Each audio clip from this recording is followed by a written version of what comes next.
Oui.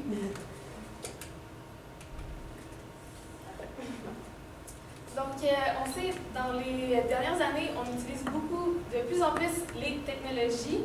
Et entre autres, sur le marché du travail, on commence à délaisser de plus en plus le papier pour se tourner vers nos ordinateurs. Donc, on pourrait croire que la papeterie, c'est chose du passé, mais contrairement à ce qu'on pourrait croire, en fait, notre entreprise a quand même su se démarquer et présenter des très bonnes performances dans la production de papeterie malgré tout. Donc, c'est chose qui est très encourageante. Donc, mon équipe, Valérie, Alexandre et moi-même, Mylène, on va venir aujourd'hui répondre au mandat que vous nous avez donné. Donc, on sait, le contrôleur de l'entreprise a dû quitter, donc on est ici pour le remplacer. Donc, on va venir analyser la performance de la nouvelle usine et ensuite, on va venir analyser le projet de la nouvelle sécherie. Et évidemment, à travers tout ça, on va analyser la performance de l'entreprise et on va venir vous offrir une recommandation. Donc, la présentation va aller comme suit. On va commencer par un portrait de l'entreprise, donc son environnement autant externe qu'interne. Ensuite, on va venir répondre au mandat. Et finalement, on va venir apporter nos recommandations. Donc, pour ce qui est du secteur de l'entreprise, on est au courant qu'il y a de plus en plus un virage vers le vert. Et c'est d'ailleurs une opportunité dont on va venir vous parler aujourd'hui par rapport à dans le fond, la conscience environnementale des consommateurs. Bon, il y a une menace au niveau de la pénurie de main-d'œuvre, c'est quelque chose qui va venir avoir un impact pour notre entreprise, étant donné qu'on considère l'embauche d'employés. Donc, ça aussi, c'est quelque chose qu'on va prendre en considération lorsqu'on va vous parler de l'embauche potentielle de l'employé. Ensuite, le secteur, c'est un secteur qui est ciblé au niveau des matières premières. Donc, il y a beaucoup de fluctuations au niveau du prix des matières premières, ce qui est quelque chose qui est difficile des fois de prévoir les budgets. Donc, ici, on va aussi venir vous apporter des suggestions pour essayer d'être plus efficace dans la prédiction des charges. Pour ce qui est des forces et faiblesses de l'entreprise, donc c'est une entreprise qui a su se démarquer grâce à ses valeurs et c'est quelque chose dont les clients ont vraiment conscience. Et ensuite, on a su avoir une forte croissance des bénéfices, comme on l'a dit, malgré le fait qu'il y a beaucoup de fluctuations au niveau des prix des matières premières, on a su quand même avoir des bons bénéfices. Et au niveau des faiblesses, c'est plutôt dans l'évaluation des prix des matières premières comme je l'ai mentionné plus tôt, mais on va venir trouver des solutions par rapport à ça. Pour une courte analyse financière, le pourcentage de la marge nette présentement est de 20,25%. Concrètement, ce que ça veut dire, c'est que pour chaque 100 $ de vente, on en garde 20 $ dans nos poches. Ça serait bénéfique d'aller comparer avec l'industrie ou avec les années passées, mais pour le moment, on peut croire que c'est quand même quelque chose qui est encourageant. Ensuite, la couverture des intérêts est présentement de 23, ce qui va venir faire un lien plus tard avec, parce qu'on va vous parler de l'emprunt bancaire, donc c'est quelque chose qu'il faut garder en tête. Donc, maintenant, au niveau de l'acquisition de la nouvelle sécherie, ici, nous avons approché avec un projet d'acquisition, effectivement, dans l'optique de pouvoir réduire vos coûts prochainement. Ici, on est venu analyser ça avec la valeur actualisée et l'économie des coûts. Donc, la valeur actualisée, ici, on peut voir que c'est 1,3 milliard, qui est extrêmement intéressant pour vous. En fait, c'est vraiment bénéfique. L'économie des coûts, ici, on est venu estimé avec la catégorie 53 avec un taux de 50%, soit la catégorie de machinerie à fabrication et transformation achetée entre 2005 et 2023, si je ne me trompe pas, dans ces environs. Donc, une économie de coût assez importante pour une vente totale de 1,3 milliard, encore une fois, ce qui est très intéressant, évidemment, et pour une durée d'investissement soit de 25 ans pour votre machine. Donc, ici, avec avantages et inconvénients, on peut venir appuyer la vente ici avec avantage ici, un employé de moins, ce qui est quand même assez bénéfique, donc réduire le coût de la main-d'œuvre, utiliser moins d'énergie, encore une fois dans l'optique du virage vert ici, qu'on peut la conscience environnementale. Il y a une économie mensuelle de 12 500 $, qui est quand même assez important au final sur une année, qu'on a vu appliquer ici sur la vente. Pour une dépense, évidemment, l'investissement initial est assez important, mais encore une fois, la vente est très bénéfique et c'est pas si important pour qu'on vienne se questionner ici. Évidemment, il y a une formation d'employés qui est impliquée. C'est prévu dans la vente, donc simplement de mettre en œuvre la formation des employés ne semble pas être un problème ici. Et les frais d'entretien annuels, évidemment, mais on va venir ici avec la sous-traitance plus tard vous parler un peu plus en détail de ce que ça va impliquer. Et juste rajouter ici, pour un employé de moins ici, on peut venir contrer la main-d'œuvre, la pénurie de la main-d'œuvre au Québec présentement. Donc, on peut venir, ça nous aide évidemment au sein de l'entreprise. Pour enfin, vous avez questionné au sujet du fonds de roulement, ce que ça impacte ici. Si on voit la formule actif court terme, passif court terme, évidemment, dit comme ça, c'est vraiment comptable. On peut venir plus en profondeur. Ça, vous avez estimé des ventes de 10% annuelles. Donc, il y a une augmentation de l'encaisse, évidemment, l'augmentation des ventes et l'augmentation des comptes clients.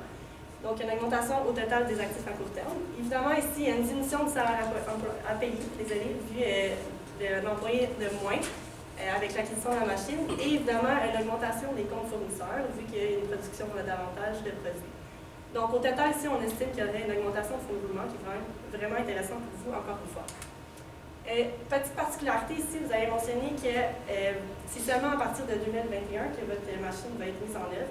Donc, au niveau de l'amortissement, on voulait mentionner que selon IAS 38, c'est important de seulement amortir dès la mise en marche de la machine. Donc, particularité comptable, encore une fois. Au niveau du financement de l'acquisition. Bon, comme on sait, tout projet d'expansion, que ce soit une acquisition ou peu importe, entraîne forcément, dans la majorité des cas, de l'investissement. Donc, du financement, pardon. Donc, à ce niveau-là, on avait deux options qui nous étaient proposées. Si, en fait, on observe ces deux options, on peut voir, en fait, que peu importe l'option présentée, on observait, en fait, d'emprunter 4 millions de dollars. Par contre, si on fait l'analyse des coûts, en fait, on voit que le frais d'investissement initial, les dépenses en frais de transport initial, ainsi que la formation des employés, viennent faire un total environ un petit peu en bas de 4 millions de dollars. Donc, on a jugé qu'il serait peu pertinent de venir emprunter 5 millions de dollars, désolé pour la critique, j'ai dit 4 millions, 5 millions de dollars, étant donné que ça se situe sous 4 millions de dollars. Pourquoi? Tout simplement parce qu'un emprunt plus grand entraîne tout simplement plus d'intérêt. Donc, pourquoi aller emprunter plus quand on a besoin de ce montant-là? Donc, la première option, en fait, c'était l'option via la banque. Donc, la banque nous offrait l'emprunt à 6,5% et ce, un remboursement échelonné sur 15 ans. Un remboursement qu'il faut mentionner qui est mensuel et versement égaux. C'est un peu similaire au niveau de l'option 2. Donc, au niveau de l'option 2, c'est à travers l'interne, si on veut, étant donné que ça passe par le biais de notre siège social. Au niveau, par contre, du taux d'intérêt, il est un petit peu plus intéressant, étant donné qu'il est de 4,5%. Par contre, le remboursement est échelonné sur 20 ans. Et on va voir un petit peu plus tard que ceci peut avoir des impacts assez fondamentaux dans l'analyse des options de financement. Donc, si on passe à la prochaine diapositive, donc l'option 1. Donc, on a fait en fait une analyse des versements égaux qui vont être entraînés et ce, chaque mois par option. Donc, au niveau de la première option, c'est quand même un versement de autour de 35 000 $ par mois, ce qui fait au cumulatif des 15 années, quand même un versement, une valeur de 6 271 000 $. Et au niveau de l'option 2, les versements égaux un petit peu plus bas, naturellement, étant donné que le taux d'intérêt est plus bas. Et si on fait le cumul des 20 années fois les 12 mois, ça nous fait un versement de 6 073 000 $. À première vue, il peut nous sembler intéressant d'y aller avec l'option 2, étant donné que le déboursé est plus petit. Par contre, étant donné que l'échéance est différente pour les deux options, on est venu faire la valeur actualisée des déboursés, étant donné qu'on parle d'un 15 ans et d'un 20 ans, et c'est là que ça change la donne à ce niveau-là, puisque comme on peut le voir, la valeur actualisée des déboursés, l'option 1 est de 8 440 000 et pour l'option 2, elle est de 9 24 000. Donc, on peut voir à ce niveau-là que l'option 1 est plus avantageuse et c'est ce qu'on recommande absolument de faire à ce niveau-là. Donc, d'y aller vers l'emprunt bancaire à travers la banque. Au niveau de la sous-traitance ici, en fait, c'était à sujet de la maintenance de votre machine, soit d'y aller avec la sous-traitance ou une embauche à l'interne. Donc, on connaît ici la sous-traitance de la maintenance, désolé. Les avantages, évidemment, il n'y aurait aucune charge de travail, ça serait entre les mains de la sous-traitance. Et évidemment, ils sont reconnus comme une équipe spécialisée dans la machinerie et dans la maintenance de la machine. Les substitutions et remplacements ici, c'est au sujet des rendez-vous à prendre, soit 2 fois par mois. Il n'y a aucune substitution et remplacement. Ça peut peut-être causer problème, mais c'est simplement 2 fois par mois. Donc, on peut s'arranger en conséquence. C'est pas problématique en fait pour nous. Évidemment, fournir tout l'équipement à leur disposition, que ce soit à l'embauche à l'interne ou que ce soit la sous-traitance. Dans tous les cas, il va falloir fournir l'équipement pour pouvoir maintenir la machine. Donc, à ce sujet, ce n'est pas vraiment un problème. Ici, pour l'embauche à l'interne, donc évidemment, les coûts sont moins élevés. Vous allez voir par après que ici, les coûts sont moins élevés. Par contre, évidemment aussi, ils sont présents constamment sur les lieux en cas de prix de la machine, contrairement à la sous-traitance. Il y a un ajout de corps de travail, soit pour les employés. Et ça ici, ça fait aussi avec un embauche de nouvel employé. L'embauche de nouvel employé, par contre, il y avait un délai de 4 mois et en plus une formation de 2 mois. Donc, pendant tout ce temps, les employés auront des heures supplémentaires. Donc, ici, ça peut affecter soit la qualité, les rendre plus fatigués. Donc, ce n'est pas nécessairement bénéfique aussi pour les employés et donc, au final, vos ventes et la qualité de vos produits. Évidemment, ici, en fait, toute la charge de travail serait entre nos mains.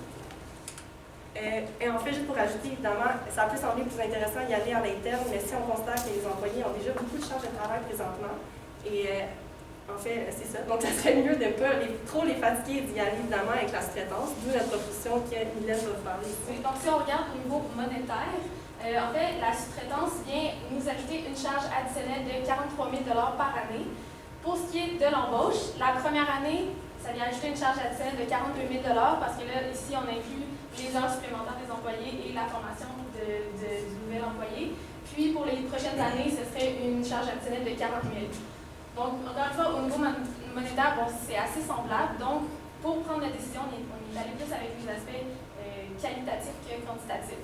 Donc, au sujet de la motivation des employés et du fait que, en fait, tous les avantages qu'on vient de vous décrire. Donc, on considère que d'y aller avec la sous-traitance, c'est vraiment le choix qui est le meilleur.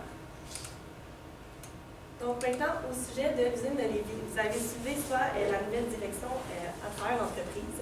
Ici, donc, comme j'ai mentionné, il y a vraiment une acquisition de Lévis, donc un changement de direction. Les employés ne se sentaient pas nécessairement impliqués et intégrés au sein de l'entreprise. Donc, nos solutions ici, soit les visites des membres clés de la direction à travers les employés, soit se familiariser avec son équipe. On a employé de Lévis sur le CA, qui puisse faire valoir ses idées pour tous les employés. Et mettre de l'avant un employé pour se sentir plus intégré. Un employé de Lévis afin qu'il visite les usines, se familiariser avec la direction des usines sur place. Évidemment, des activités de team building avec la direction, les fameux 5 à 7, c'est toujours bien. Et des rencontres individuelles sur les objectifs, de se familiariser encore une fois avec la direction, de rendre le tout plus personnel. Et en fait, c'est ça. Donc, c'est plus nos suggestions pour l'intégration des employés ici. C'est vraiment important aussi pour la fusion d'entreprise et pour la suite, soit encore une fois pour impacter vos ventes, toute la motivation à travers de l'entreprise, c'est vraiment important. Par rapport aux autres enjeux ici, soit le budget et les usines, je vais vous laisser ici. Donc, pour commencer, on a parlé du fait qu'il y avait des fluctuations au niveau des matières premières, entre autres, et qu'ici, ça devenait plus difficile de prévoir quel prix on allait payer et quelle quantité on allait devoir utiliser lors de la production des matières premières. Donc, si on vient comparer ce qu'on avait prévu avec ce qui est réellement arrivé, au niveau du dernier trimestre, on a dû utiliser 20 % plus de matières premières au niveau des balles de fibres. Ça nous a coûté 4,5 % de plus à produire que ce qu'on avait prévu. Ensuite, au niveau des quantités, au niveau des produits chimiques, on a dû utiliser 44 % de plus de matières premières que ce qu'on avait prévu et ça nous a coûté 50 % de plus que ce qu'on avait prévu. Pour ce qui est de la main-d'œuvre, on a dû utiliser 12,94 % de plus d'heures de main-d'œuvre que ce qu'on avait prévu. Donc, ici, les chiffres sont quand même similaires au niveau de l'année, au niveau du trimestre. Nos recommandations à ce niveau-là, en fait, ce qui est arrivé, c'est que les estimations ont été faites en octobre 2018 pour toute l'année 2019. Comme c'est un secteur qui est en grande mouvance, on considère que ce serait vraiment important de faire les estimations à chaque trimestre et de les revoir à chaque trimestre pour être plus proche pour que nos estimations soient plus proches de la réalité. Donc, parce qu'ici, comme on voit, là, les écarts de pourcentage sont quand même assez grands, donc on va pouvoir venir réduire les écarts à ce niveau-là. Ici, on a senti le besoin d'analyser en fait les écarts de matières premières uniquement pour les produits chimiques et ce pour le 4e trimestre. On a isolé un trimestre. On va comprendre un petit peu plus tard pourquoi on a isolé les produits chimiques. C'est dû en fait à une petite modification qu'on va vous proposer au niveau des matières premières. Donc, avant toute chose, il faut juste noter l'écart quand même important des coûts, soit les coûts réels versus les coûts standards. On voit ici la hausse assez importante à ce niveau-là, autour de 6 %. Donc, si on passe à la prochaine diapositive, en fait, au niveau des matières premières, donc, l'entreprise, en fait, utilise des fibres recyclées. Donc, ceci engendre le fait qu'on doit s'approvisionner en produits chimiques et en fibres. Contrairement à la grande majorité de nos concurrents qui, eux, passent à travers le biais de fibres vierges. Donc, à ce niveau-là, nous, on a une matière première à aller chercher additionnelle et celle-ci, malheureusement, elle est très impactée par les fluctuations de prix, comme on a pu le voir à travers le calcul des corps des coûts. Donc, un autre facteur à considérer, c'est que nos concurrents actuels, ils sont très ouverts à l'idée d'aller à travers les fibres recyclées, tout comme nous. Donc, à ce niveau-là, forcément, on perd cette espèce d'avantage concurrentiel-là d'avoir une fibre recyclée, puisque nos concurrents, ils vont de pair eux aussi. Donc, dans l'optique qu'on veut se démarquer tout en diminuant nos coûts, on pense que c'est plus ou moins idéal de conserver la fibre recyclée. Pour les deux facteurs que j'ai mentionnés. Donc, à ce niveau-là, on recommande vraiment d'y aller vers la fibre vierge, tout simplement. Donc, pour sauver des coûts et pour, en fait, ne pas suivre la tendance, sachant que nos concurrents vont vers les fibres recyclées. Il y a un autre problème, en fait, qu'on voulait soulever, et ça, c'est au niveau de la préparation des budgets à l'interne. C'est sûr qu'en fait, on a des moulins et des usines. Donc, il y a vraiment beaucoup de transactions qui se font à l'interne, soit entre les deux intermédiaires. Par contre, il faut noter que nos moulins ne vendent pas à l'extérieur. Donc, c'est uniquement... le chiffre d'affaires est fait uniquement en vendant à nos usines. À ce niveau-là, on pense que c'est pas pertinent, en fait, d'utiliser des prix de cession interne, tout simplement parce qu'il n'y a pas de vente qui se fait à l'externe. Les PCI, en d'autres mots, sont vraiment pertinents lorsqu'il y a des ventes qui se font à l'externe, pour pouvoir évaluer, en fait, entre les deux directeurs, soit moulin et usine, les prix de cession interne intéressants aux deux niveaux. Mais, comme on l'a mentionné, c'est ça se passe purement à l'interne. Donc, à ce niveau-là, on pense que c'est tout à fait approprié que les moulins vendent au coût réel aux usines. Donc, c'était une leçon qu'on voulait soulever, puisque ça semble très intéressant. Donc, pour ce qui est de nos recommandations, on va y aller avec, en fait, comme on l'a mentionné, l'intégration des employés dans l'entreprise, ça va être vraiment quelque chose qui va avoir faire des modifications à ce niveau-là, mais c'est quelque chose qui va venir modifier les employés et qui va améliorer leur performance. Ensuite, on va venir impliquer les recommandations qu'on vous a dit par rapport aux estimations des coûts des matières premières. Donc, comme on l'a mentionné, ça va être de les calculer à chaque trimestre. Ensuite, on va venir aller chercher le financement. Comme on vous l'a mentionné, c'était de choisir la première option, donc d'y aller avec le financement par la dette au niveau d'une institution bancaire. Finalement, à l'aide de ce financement, on va pouvoir venir acquérir la machinerie qui va venir nous aider au niveau de la production et qui va nous aider au niveau de la production. Puis, finalement, pour ce qui est du choix de la sous-traitance ou de l'embauche de nouvel employé, comme on vous l'a mentionné, on vous recommande fortement d'y aller avec la sous-traitance, ce qui implique donc que 2 fois par mois, il y a 5 employés qui vont venir dans l'usine et qui vont venir faire de la production avec les autres employés. Donc, maintenant, évidemment, on a répondu à toutes vos questions, soit le mandat de, évidemment, la rentabilité de l'entreprise et garder votre avantage concurrentiel au sein de votre industrie. Et ça, par le fait de l'acquisition de la machine, ça avec le virage vert et aussi avec les fibres que ma collègue a mentionnées. Non seulement avec l'intégration des employés avant tout, qui est vraiment important, et de tout mettre ça en marche ensemble et que ça soit cohérent ensemble pour, évidemment, rendre encore une fois la pérennité de votre entreprise à travers le temps et de garder votre avantage concurrentiel présentement. Donc, merci, Miguel, Valérie, Alexandre, moi-même, en fait, nous sommes prêts à vos questions. J'aimerais ça qu'on parle de la sous-traitance, justement.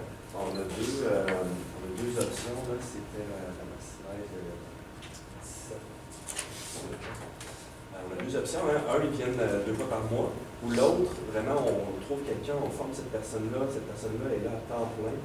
Est-ce que vous trouvez, d'un côté, on avait quelqu'un qui est là tous les jours, versus là, juste pour des besoins très spécifiques?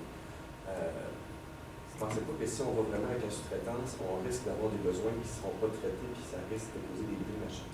Qu'est-ce qui s'aligne le mieux avec la vision d'entreprise? Oui, évidemment, c'est sûr qu'on a discuté de ce point. Au niveau de la sous-traitance, comme je l'ai mentionné, ils sont spécialisés dans ce domaine, contrairement à nos employés qui ne sont pas spécialisés dans la maintenance, désolé. Ils ne font pas de la maintenance journalier, je veux dire.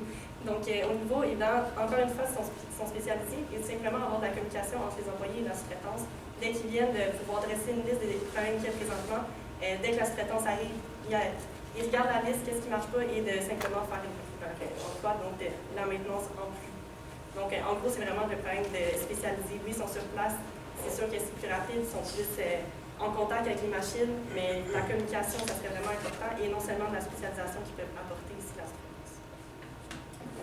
Moi, de mon côté, c'est par rapport aux analyses d'écart de quantité. Vous avez parlé beaucoup du budget, qu'on devrait faire finalement trimestriel au lieu d'annuel. Je voulais savoir, est-ce qu'il peut y avoir d'autres raisons pourquoi on avait des écarts de quantité autres que liés au budget? Oui, bien sûr. Donc, les écarts de quantité peuvent être causés, entre autres, par les problèmes au niveau de la qualité. Donc, par exemple, si on a eu beaucoup de déchets parce que nos produits n'étaient pas exactement de la qualité qu'on recherchait, à ce niveau-là, ça veut dire qu'on a dû prendre plus de matières premières pour produire nos produits. Donc, on ne sait pas exactement d'où vient cet écart, donc il va falloir venir évaluer d'où ça provient et bien sûr venir ajuster en conséquence. Donc si c'est un problème de qualité, ça serait de mettre l'emphase sur le contrôle de la qualité, peut-être venir faire en sorte que quelqu'un soit assigné à ça pour assurer qu'on ait moins de déchets. Si je peux rajouter à ce sujet, en fait, au niveau de l'acquisition de la machine, il y a un 12 500 par mois qui va être sauvé au sujet de la perte, donc il peut aider les écarts présentement. Dans un autre ordre d'idée, on parle de faire l'acquisition d'une machine à séchage. Vous avez parlé au début que le contexte économique aussi est particulier, dans le sens qu'il y a de moins en moins de besoins au niveau du papier. Comment vous pensez que cette acquisition-là, puis cet engagement-là sur 15-20 ans, s'inscrit dans une stratégie ou dans un contexte économique plus difficile pour l'industrie du papier? Bien, c'est sûr qu'au final, oui, il y a eu une réduction de l'utilisation du papier et du carton, mais c'est pas prêt de disparaître. Je veux dire, en fait, si on pense juste au fait qu'on passe de plus en plus des ventes en commerce, en magasin, aux ventes en ligne, déjà là, on voit qu'il y a beaucoup plus de carton qui est utilisé à ce niveau-là. Donc, c'est pas nécessairement le fait que le carton va disparaître, c'est plus qu'il y a une transformation de l'utilisation qui en est faite. Donc, on n'est pas du tout inquiet à ce niveau-là. Et encore une fois, il y a une réduction de l'énergie avec la machine pour éveiller, donc le virage vert. À la slide 10, vous nous avez parlé du fort roulement en lien avec l'acquisition d'une nouvelle sécherie. Là, vous avez dit que vous avez sélectionné un mode d'emprunt qu'on va rembourser à tous les mois. Par contre, dans les 45 jours où on va la mettre en place, on va mobiliser les ressources. On veut aussi remplir l'entrepôt pour que quand on livre à nos clients, ça va être très rapidement. Ça va nous prendre de l'argent. On va le prendre où cet argent-là? En fait, on n'avait pas accès au bilan d'entreprise. Par contre, si on se fie au ratio de couverture des intérêts qui était de 23, donc pour chaque dollar d'intérêt, en fait, on avait 23 dollars de bénéfices. On a estimé, en fait, tout simplement que les liquidités de l'entreprise seraient potentiellement intéressantes à l'heure actuelle, étant donné, en se fiant tout simplement à ce ratio-là de couverture des intérêts. Donc, d'où le manque d'inquiétude à ce niveau-là. On juge que selon le bilan potentiel, il n'y aura pas de problème. Également, si je peux ajouter, la banque offrait un emprunt potentiel de 5 millions. Donc, si on juge qu'on doit emprunter plus, nous, on vous suggérerait 4 millions. Mais si on manque plus de liquidité, on peut toujours aller chercher plus avec la banque. Vous avez parlé rapidement d'utiliser les fibres vierges dans un contexte où les valeurs de l'entreprise sont très axées vers l'environnement, le recyclage. Comment ça s'inscrit là-dedans? Comment vous en êtes venu à dire ça? Parce que ça a quand même des impacts majeurs au niveau des valeurs de l'entreprise. Absolument. Par contre, oui, c'est recyclé. Par contre, il y a le facteur... Ça va? Merci. Merci.